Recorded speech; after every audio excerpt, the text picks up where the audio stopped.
Yeah, yeah, that's right.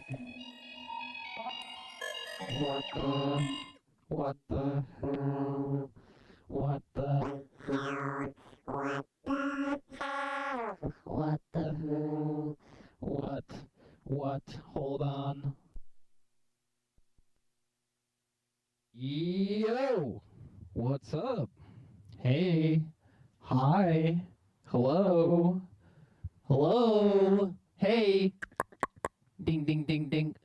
Tap tap tap tap. I'm not gonna tap on the glass. Are you in there?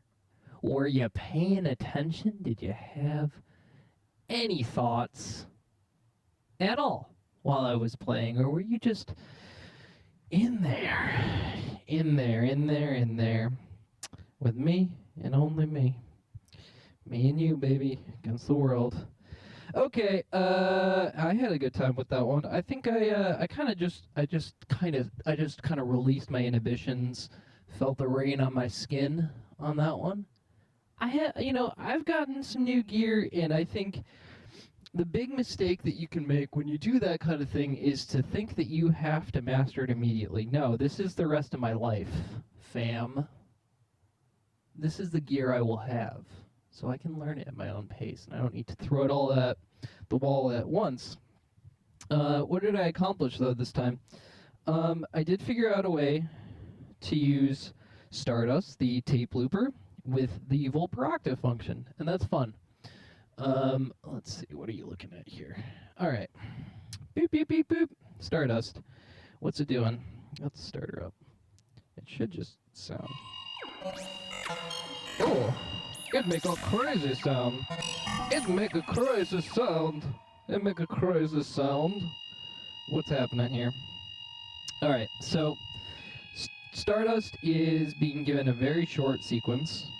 Right, if I lengthen this out, this is all the way down. Okay. That might sound familiar. Something I played earlier, right? I recorded it in, and then I just went ding, ding, ding, ding, ding, ding, ding, ding, ding, ding, ding. Hear that? Now the Volperactive, what I figured out you need to do is keep it low and keep it slow. You don't want it changing too much. You change it too much, and I'll show you what happens. It sounds like a poo-poo caca. Although when you're in this really short thing, it doesn't matter as much. So I can change this, right? Right? So that's faster. Now here's where the low part comes in. If I turn it up, it's gonna go cuckoo. Hear that? So you gotta keep it real low. Limit what it gets, or else it gets out of control. Slow. Right? It's nice when you're on a 16-step loop to just have it go beep, boop, beep, boop. And I can even toss some inertia in there. Whip. Hear that? It's like a little portamento. Alright, not super important. But I did use it. I used it regular style too, just like a regular looper. So, in order to get these kind of single things that are coming in here, I'll do low level, and I was using, for longer sequences, oops, I just hit reset all. Did I just, it's okay, alright, it's fine. Just reset it, so it's no big deal. Okay, just bring this level down. So when you're doing the longer loops, you want them to be on maybe like a sample and hold, or even a square. So that way it only does a new value every full loop every 4 bars.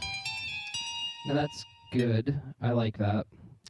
So you have to come in and changing every 4 bars. It gets less chaotic. You can get more chaotic with it if that's your fucking flavor, but I like my music to sound good, personally. What else we got? We got little beat style beat, just with my drums, with Daddy's drums.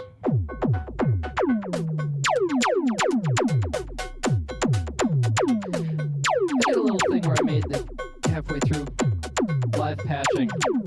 Let me turn this down. Oh my god, calm down. So I did a little live patching when I was playing. I tossed a sine wave from Batumi into here, into the frequency. So now it goes boo, boo, boo, boo, down, down, down, down, up, up, up, up. Kind of fun, you know?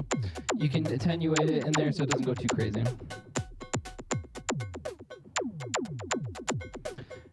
It's just, you know, little drum sequence. Nobody's mad about that.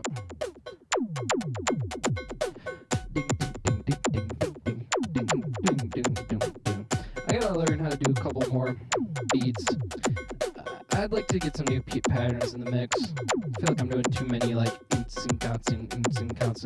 This was supposed to be a little bit more like an Afro beat. Hence the like ching ching ching ching ching sound. Anyway, that's the drums.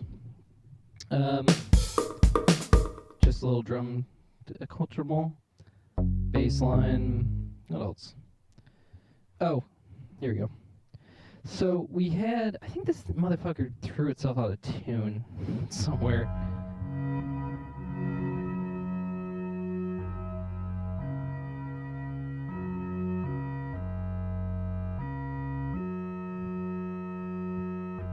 Okay, so this is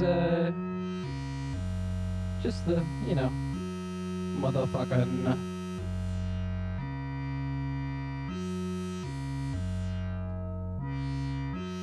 beautiful, you know? So it's just the, ooh, that sounds nice. Mini Brute, doing Mini Brute stuff. I got some polyphony coming out here.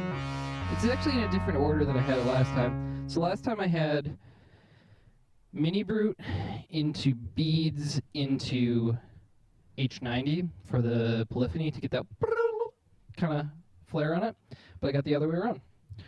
What is the effect of that? So that's nothing. Just has a polyphony at the end here, so I can take off the polyphony secret. That's what it sounds like. There. Then we're going to throw polyphony in the mix. So this is what Beads is hearing. And now Beads, what I've got going on here, I've got it reversed.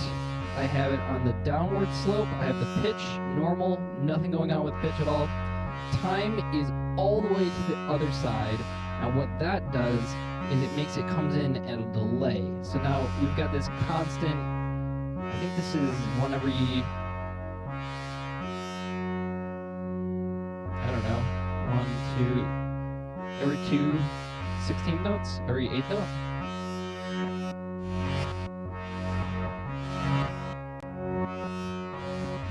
So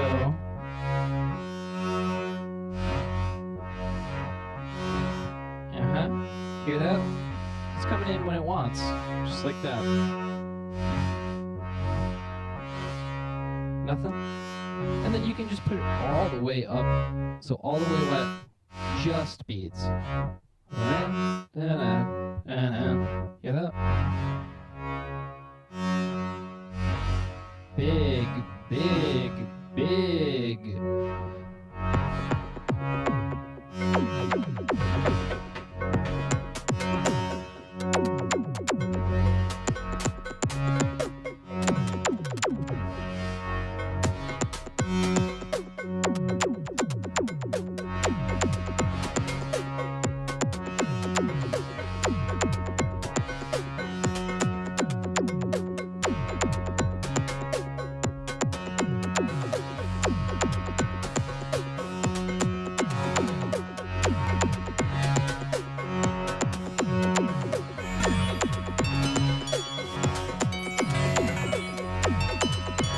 Sounds like shit.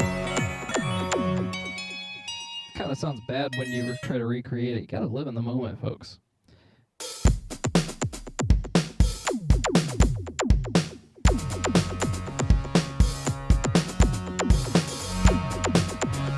Something's out of sync here. Something ain't right. Don't matter though. That's basically what I got going on. Nothing crazy this week. Yeah, I mean that's pretty much. You guys know how drums work at this point. Yeah, that's pretty much it. That's a little envelope action. I fucking was trying. I don't know if you notice during the middle I was like fucking Superman or Spider-Man trying to hold the train together, because I like got rid of the clock on this by accident when I was setting up other shit and I didn't check it, so the CV recorder wasn't good to go. So I mean, it's fine, no big deal. I just kind of just kept playing. You know, I love to do that. It's more expressive anyway. But yeah, I kind of fucked that part up. But you gotta fuck stuff up. You know, it's okay to fuck stuff up. You guys ain't paying me for this shit, so I don't have to deliver anything to you. You know, that's just how it goes on a Sunday evening. Sunday evening. That's when it is for me, but this will be a Wednesday evening for you, probably. All right, I've spoken too much. Good night. Good night. Good night. Good night. Good night.